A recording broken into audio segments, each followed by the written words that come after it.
भगवान गौतम बुद्ध की प्रेरक कहानी। बहुत समय पहले की बात है, एक गांव में धर्म उपदेश देने के लिए लगे हुए शिविर में भगवान गौतम बुद्ध पहुंचे। गांव के लोग अपनी अपनी समस्याएं लेकर उनके पास जाते और उनसे समाधान प्राप्त कर नई ऊर्जा के साथ वापस लौटते। गांव के बाहर एक गरीब राह में बैठा बुद्ध के पास आते जाते लोगों को निहारता रहता। उसने क्या देखा?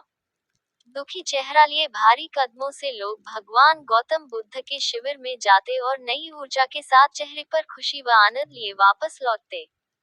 गरीब ने सोचा, क्यों न मैं भी भगवान के पास अपनी समस्या लेकर जाऊं। यह सोचकर हिम्मत करके वह भी शिविर की ओर चल देता है।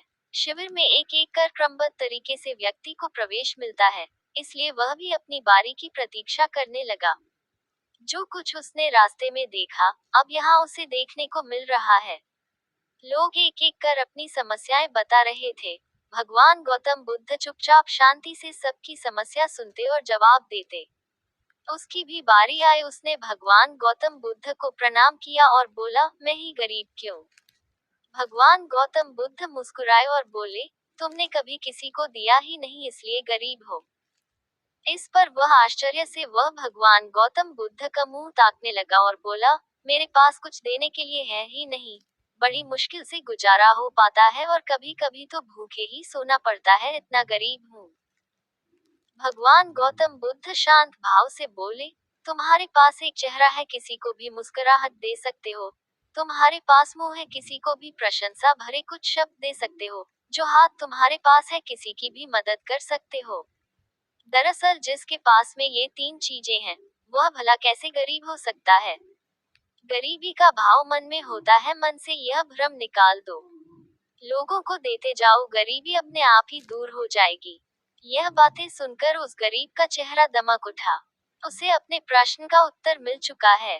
अब उसके मन से गरीबी का भाव दूर हो गया। इस शिक्षा को जीवन में उतार कर कुछ ही दिनों में उसका जीवन भी खुशियों से भर गया।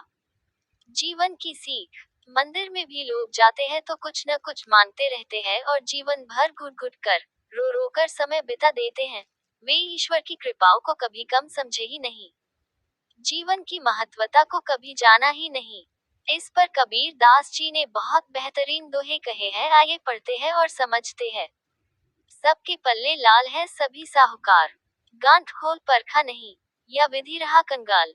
यानी सभी के पास ज्ञान है, जो कि ईश्वर की अनमोल देन है, जिसे हम कभी जानने समझने की कोशिश ही नहीं की, इसलिए हम सुख का आनंद नहीं ले पाते। मित्रों, मनुष्य जीवन एक अनमोल अवसर है और विधाता की असीम कृपा का तोहफा है। हमारा सर्वप्रथम यह कर्तव्य होता है कि हम उस परम परमेश्वर की इनायतों को समझें, ईश्वर की कृपा को जानने की कोशिश करें, और इसका सबसे आसान तरीका है खुद को समझना। हमारा अस्तित्व क्या है, हमारा लक्ष्य क्या है, हमारे क्या कर्म, अच्छे कार्य है, आदि आदि। उपरोक्त सभी बातों को पढ़कर आज हम यह पूर्णतः समझ चुके हैं कि हमारे पास ईश्वर की दी हुई वो अनमोल तोहफे हैं, जिनसे आज मानव नई नई उपलब्धियों को पा रहा है, असीम ऊंचाइयों को छू रहा है। बस जरूरत है तो सही मार्गदर्शन की, जो कि आज से मैं इन बातों को अपने जीवन में उतारने की कोशिश कर दी है।